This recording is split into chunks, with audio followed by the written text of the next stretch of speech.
Welcome to our YouTube channel, where wisdom meets inspiration. In this channel, we share valuable insights to help you become the best version of yourself. Our content is designed to uplift your spirit and enrich your life. Make sure to subscribe to our channel to stay connected with this incredible journey. Click the subscribe button below. Consciousness is not an object. And here it becomes very interesting.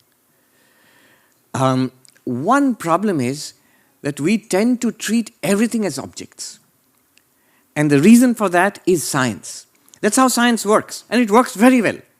Over the last 200, 300 years, it has 200 years or so, it's become ingrained among scientists, but among all of us, whoever has gone through school and college, we all tend to think of things as objects independent of the subject. And why we think that way, I think that's because science works that way. Science works very well when you leave the subject out of it, just consider it objectively. Now, in fact, truth and objectivity, the same word almost. But when we try to study the subject, and with this kind of preconceived notion, anything that's real must be an object, then we try to make the subject into an object, and then all the problems come. It's not just Vedanta or Buddhism. I mean, modern philosophy of mind also, they are beginning to face this problem. That what is clearly the subject, we're trying to make it an object and then study it. For example, people say in consciousness studies, we are studying the consciousness of an octopus. Why? It's very interesting. Octopus has a very distributed intelligence. But notice how interesting. We are all conscious beings. We have consciousness right here. We are conscious. But how do you study consciousness? Not here. We'll study it in the octopus, there. Object. In India, we have a saying, you can catch your nose like this, or you can catch it like this. Because we are not willing to take up the subject seriously, we look at the object. There is an ancient Indian story, very important in this regard. I've told it many times, but it's important to tell it here. The story of the 10 friends who crossed a river. They crossed a river, and then they thought, have we all crossed or did somebody drown? Let's count. And one of them counted. 1, 2, 3, 4, 5, 6, 7, 8, 9. Oh my God. 1, 2, 3, 4, 5, 6, 7, 8, 9. Oh my God, the 10th man has drowned. 10th man is not there. The other said, let me count. 1, 2, 3, 4, 5, 6, 7, 8, 9. Everybody counted. They all found 9 people. And they started crying. Obviously, our friend has drowned. And then another person passes by and says, my friends, why are you crying? Oh, our friend, the 10th person, we were 10 when we started, our friend, the 10th person, has drowned.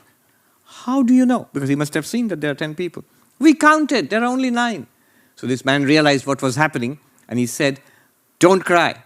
The 10th person is there. Like the guru comes, or the texts come and say, you are the Atman, Brahman, or God is there. Don't cry. And these people, they say, 10th person is there. Where? I'll show you. Relax. Show us. Well, count. One of you count. Well, you have counted, sir. Count again. 1, 2, 3, 4, 5, 6, 7, 8, 9. I told you 9. And this man comes and takes his hand, turns it around. 10. You are the 10th. And he goes, oh, 1, 2, 3, 4, 5, 6, 7, 8, 9. 10. Oh, I found the 10th person. This is amazing. And everyone says, let me try. And they all find the 10th person. Okay, so this is a story. But it's a pretty profound story. It's a very profound story, actually. I often asked after telling this story, why couldn't they find the 10th person? The reason is because they were not counting themselves. That's true. They were not counting themselves. The counter was not counting himself. But now the interesting question is, why was this person not counting himself? This is a more difficult thing to answer. Why was he not counting himself? And the reason is, where did he find the other 9?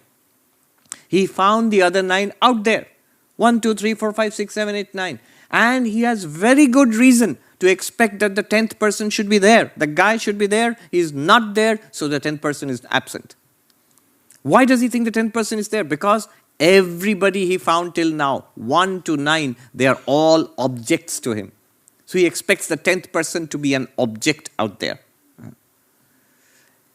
Because the 10th person is not like those 9. The 10th person is the subject. The 10th person is the consciousness to which those 9 are appearing. Similarly, this is most important. Vedanta, Advaita Vedanta, and some schools like in Buddhism you have Madhyamaka and Vijnanavada. Some schools are there, Tibetan Buddhism, to my knowledge. They make this point. It's not an object.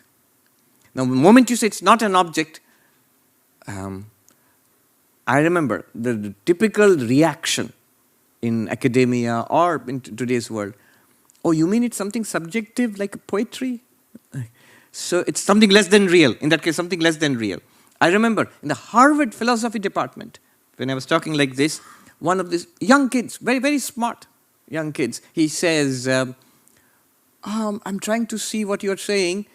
Perhaps this is not the place for that discussion. You should be in the literature department or in the arts. For them, it's not real. What is more than real? All reality. Descartes would say, all reality can be doubted, but this one cannot be doubted. Descartes writes in his Meditations, I think, therefore I am. And then he says, it is passing strange that which I know, that which I know so much about, the world, I can never be sure of it. It could be wrong. It could be like a Matrix movie. It could be a dream. It could be an illusion.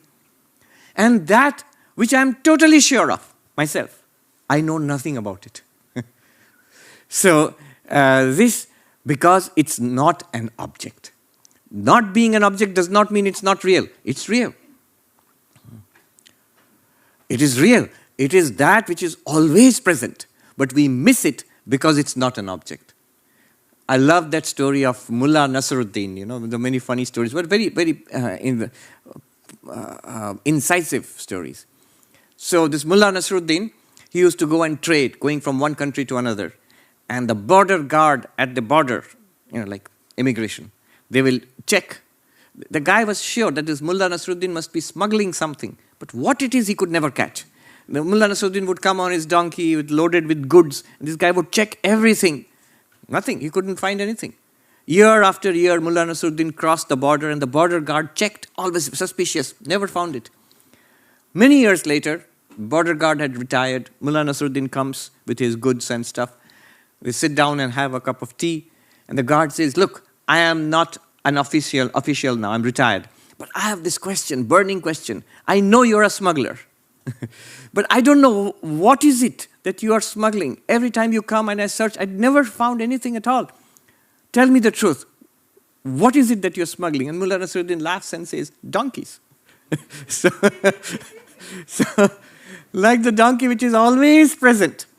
Consciousness is always present, most obvious, and yet it's not an object. Consciousness is not an object. That's why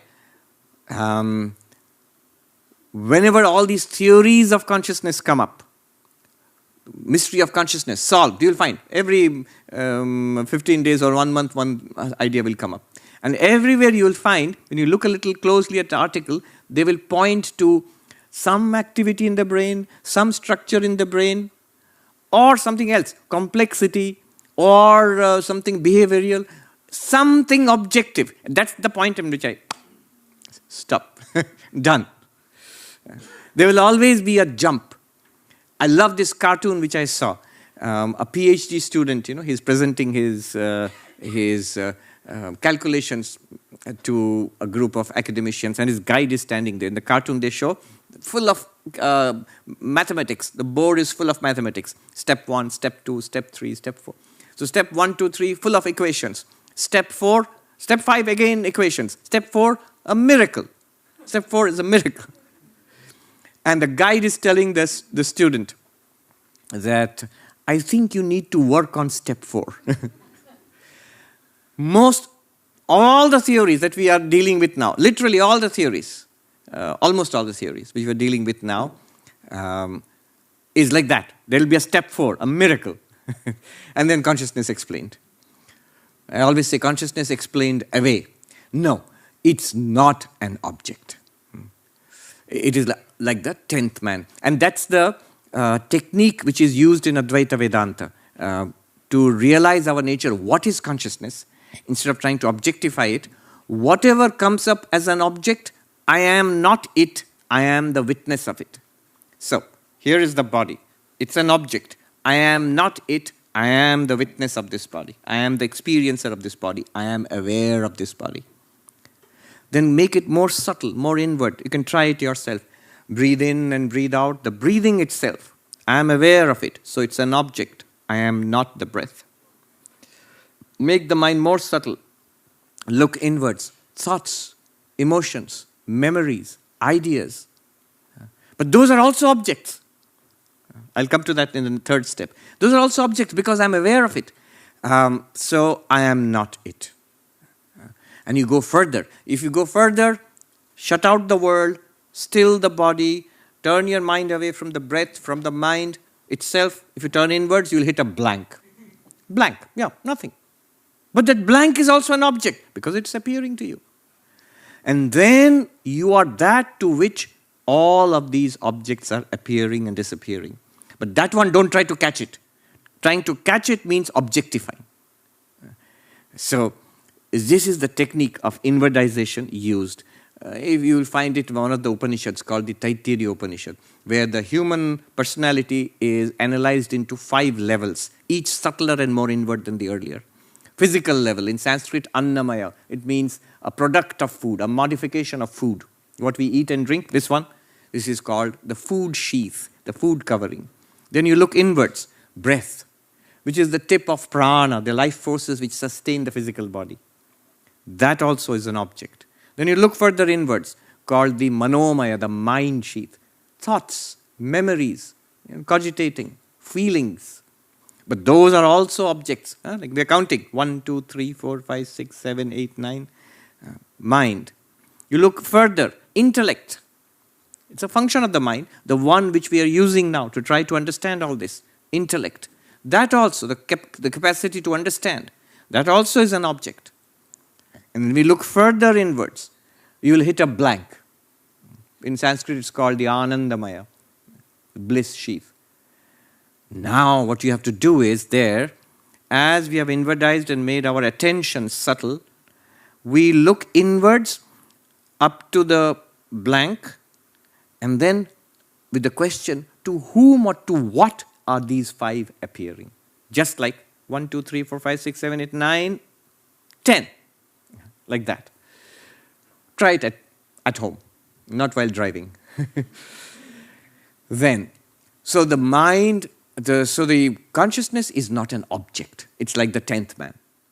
Become Swami Vivekananda's messenger. Share the video with 3 of your friends.